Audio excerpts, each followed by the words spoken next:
Hola chicos, buenos días, ¿cómo están? El objetivo de esta sesión es hacer la revisión del examen. Sé que esta sesión es asincrónica, pero les voy a dejar esta pequeña grabación. Espero no haya alguna duda y de todos modos voy a estar en el chat contestando si tienen algunas dudas de cómo vamos a contestar este examen. Para empezar, lo que me van a entregar como producto de esta sesión es que necesito ese examen, obviamente contestado en su cuaderno. Ajá, entonces recuerden ponerle como título revisión del examen parcial química, la fecha del día de hoy y vamos a ir anotando todas las preguntas en mi cuaderno y contestándolas correctamente, por favor. ¿Ok? Bueno, vamos a empezar con la primera parte del examen, ¿ok? Y vamos a ir contestando una por una las preguntas. Empezamos con la primera pregunta de su examen que hablaba sobre cuáles, de los siguientes ejemplos es un cambio químico. Acuérdense que hablamos nosotros que existían cambios químicos y cambios físicos y que los cambios químicos, ajá, ¿qué pasaba con los cambios químicos? Pues existía una modificación en la naturaleza de los materiales, ¿verdad? Y cuando es un cambio físico, pues la materia sigue siendo la misma, ajá, o sea, cuando rompo una hoja, cuando más que la rompo, sigue siendo hoja, ¿verdad? En cambio, si yo voy ahora a un cambio químico, siendo la hoja, pues la hoja ya no va a seguir siendo hoja, ¿verdad? Ya se transformó ahora en esto que son cenizas. ¿De acuerdo? Entonces, para la siguiente pregunta, dice, ¿cuál de los siguientes ejemplos es un cambio químico? Pues entonces, el único cambio químico que nosotros vemos aquí es la digestión de los alimentos, ¿verdad? En la digestión de los alimentos sucede una reacción ácido-base. Ajá. Y en esta reacción ácido-base, reacciona el ácido clorhídrico, que es un compuesto que ya lo estamos viendo, que nosotros ya lo vimos, un compuesto que va a reaccionar con las proteínas de los alimentos y de esta manera se lleva a cabo una reacción química. Ajá, los alimentos ya no siguen siendo la misma hamburguesa que te comiste, sino ya hubo una ruptura de enlaces, ajá, y ya empiezan a romperse. Y entonces ya cambió la configuración de la materia, ¿sí? Ya es otra materia, ya no es la misma hamburguesa que yo me comí. Ya empiezan a degradarse en proteínas, en aminoácidos, en grasas, etc. Entonces, por lo tanto, aquí la respuesta es la digestión de los alimentos. Al contrario de la evaporación del agua, ¿verdad? El agua la evaporación del agua pues es un cambio de estado de agregación y dijimos que todos los cambios de estados de agregación van a ser cambios físicos, lo mismo que romper un cristal. Si yo rompo un cristal, lo mismo que les dije ahorita de romper una hoja, sigue siendo un cambio físico. Lo mismo el proceso de llover, es un cambio físico. Muy bien, vamos a observar, vámonos con la siguiente pregunta y dice, observa la siguiente imagen y selecciona el tipo de propiedad que hace referencia. ¿Sí? Tenemos aquí entonces que hablamos nosotros cuando vimos esta parte de propiedades, dijimos que existían, ajá, estos materiales que les permiten formar hilos delgados. ¿Se acuerdan de esa propiedad? ¿Sí? Cuando una propiedad nos permite, cuando un material, perdón, nos permite hacer hilos delgados, como es el caso de algunos metales, ajá, en este caso el cobre, estamos hablando de qué tipo de propiedad y aquí están las opciones. Y estamos entonces hablando de que este producto o este material es muy dúctil. Y estamos hablando entonces que aquí la respuesta correcta era ductilidad. ¿De acuerdo? Vámonos con la siguiente pregunta que me dice, la densidad es la relación entre la masa de un cuerpo y su volumen. ¿Por qué flota el hielo en el agua? Ajá. Esta fue una explicación que ya dimos en clase, muchachos, y dijimos que el hielo cuando se enfría o cuando se pasa a su estado de congelación a temperaturas menores a 4 grados centígrados, dijimos que las moléculas empiezan a cambiar de su configuración de forma hexagonal, ¿se acuerdan? Y dije que como se van acomodando de esta cierta manera, entonces el volumen del agua se va a incrementar. Y entonces, si yo incremento el volumen, ajá, del agua, por lo tanto, entonces la densidad va a bajar, ¿sí? Y entonces aquí la respuesta correcta es porque al aumentar el volumen, disminuye la densidad. ¿Se acuerdan de esta explicación que la vemos? Muy bien. Vámonos con la siguiente. Y la siguiente pregunta me habla sobre cuál de las siguientes frases se menciona una propiedad cuantitativa. Acuérdense que tenemos dos tipos de propiedades, las cuantitativas y las cualitativas. Cualitativas de cualidades y cuantitativas de cuántos, ¿sí? ¿Sí se acuerdan? Y aparte habíamos dicho que las cuantitativas se pueden dividir en intensivas o en extensivas, ¿sí? Entonces aquí me está preguntando sobre cuantitativas intensivas, acuérdense. Ajá, y entonces nos vamos a ver. A Carla no le gusta el chocolate. Ajá, líquido, pero sí le gusta cómo huele. Ahí no estamos hablando de cuantitativas, estamos hablando de cualidades, ¿verdad? Y entonces esta oración hace referencia a las cualitativas. Ujú. Recordemos entonces que la densidad es una propiedad cuantitativa intensiva, ¿se acuerdan? De la densidad y por lo tanto la respuesta correcta a esta pregunta es la siguiente. La esfera de unicel flota en el mar porque por ser menos densa que el agua salada, ¿sí? Y aquí realmente en estas oraciones la única que hace referencia a una propiedad intensiva es la densidad. Ajá. En este caso la corteza, que es muy áspera, estamos hablando de una propiedad, una cualitativa, perdón, y dijimos que también los estados de agregación, como es en el caso de esta oración, dice el agua del lago se congeló en el invierno y su estado cambió a sólido. Estamos hablando de los cambios de estado y dijimos que los cambios de estados pertenecen a las propiedades cualitativas. ¿Sí, muchachos? Muy bien, vámonos con la siguiente. Y la siguiente dice, es la propiedad de los sólidos con la cual se compara la resistencia de un material a ser rayado. ¿Se acuerdan? Esta también es una propiedad cualitativa. Ajá. Y uno de los ejemplos que nosotros vimos en clase, dijimos que uno de los materiales más duros que existía en la naturaleza era el diamante, ¿sí se acuerdan?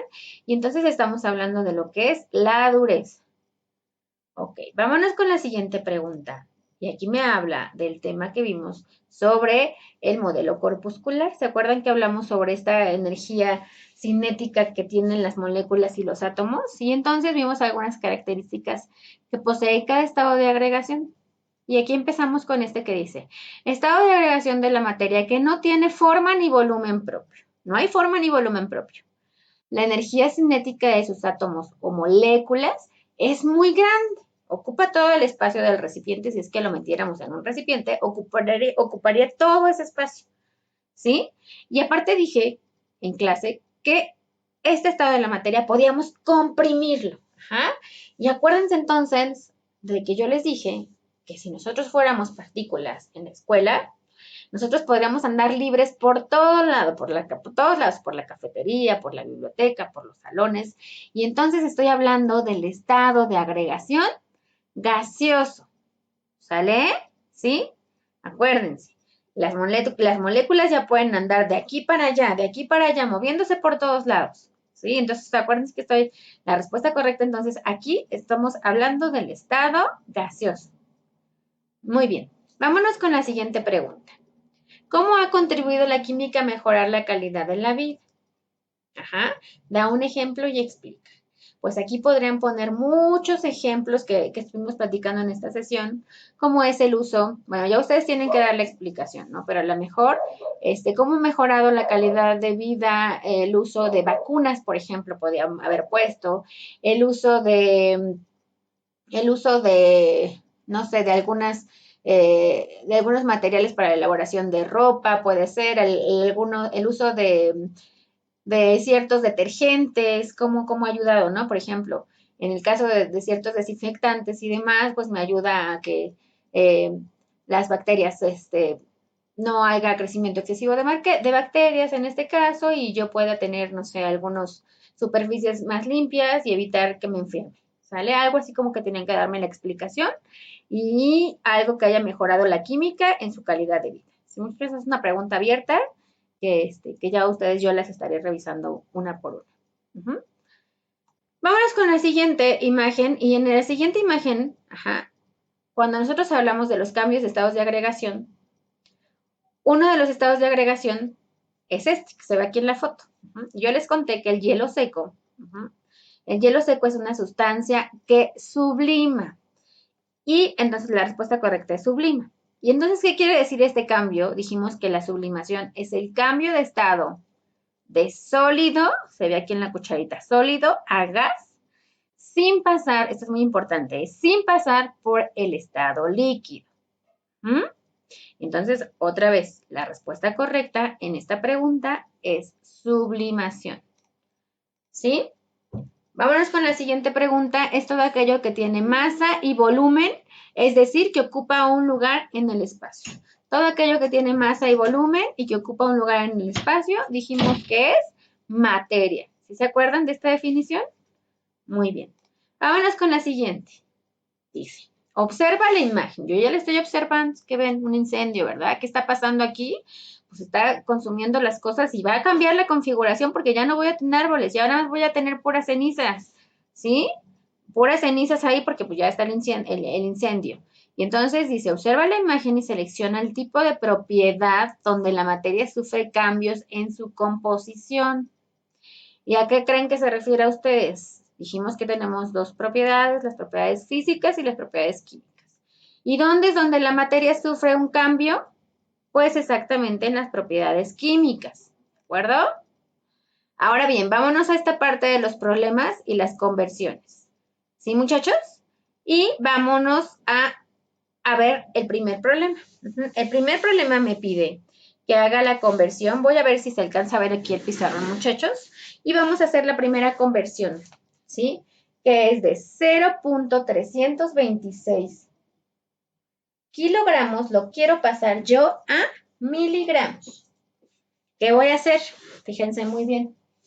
Entonces, para empezar, tengo que saber que 1 kilogramo tiene 1000 gramos. Ajá. Y que 1 gramo tiene 1000 miligramos. Eso es lo que yo debo de saber de conversiones. ¿De acuerdo? Y después entonces vamos a empezar. Fíjense muy bien, voy a empezar de la siguiente manera. Si yo tengo, voy a atravesar aquí un poquito, si yo tengo que 0. Lo que tengo que poner yo es que 0.326 kilogramos, voy a utilizar un factor de conversión. Ajá, un factor de conversión donde yo cancele aquí abajo los kilogramos. ¿Por qué? Porque no necesito kilogramos. Yo quiero miligramos. Entonces, primero voy a convertir a gramos. Ajá, entonces voy a poner 1 kilogramo. 1 kilogramo tiene 1000 gramos. ¿Sale? Esa es mi primera conversión que utilizaría. Voy a verla acá porque creo que no se alcanza a ver muy bien todo el pizarrón. Voy a seguirme acá, ¿sale? Voy a ponerlo de nuevo. 0.326 kilogramos por, voy a poner mi conversión, ¿sí? Y luego voy a utilizar, aquí cancelo, ¿se acuerdan? Cancelo kilogramos, kilogramos, y ahora voy a poner un factor de conversión de este lado donde pueda cancelar yo gramos y voy a utilizar donde 1 gramo es igual a 1000 miligramos, ¿sale? Y entonces ya puedo cancelar yo. De esta manera tenían que haberme puesto en su cuaderno todo el resultado. Y ahora voy a multiplicar esto por esto, 0.326 por 1000 por 1000. ¿Y cuál sería entonces mi resultado? ¿Cuál sería? Voy a tener que mi resultado son 3200, digo, perdón, 326,000, ¿sí? Miligramos. Esa sería la respuesta. ¿Sí? Voy a detenerme hasta aquí y ahorita explico los siguientes problemas, ¿ok?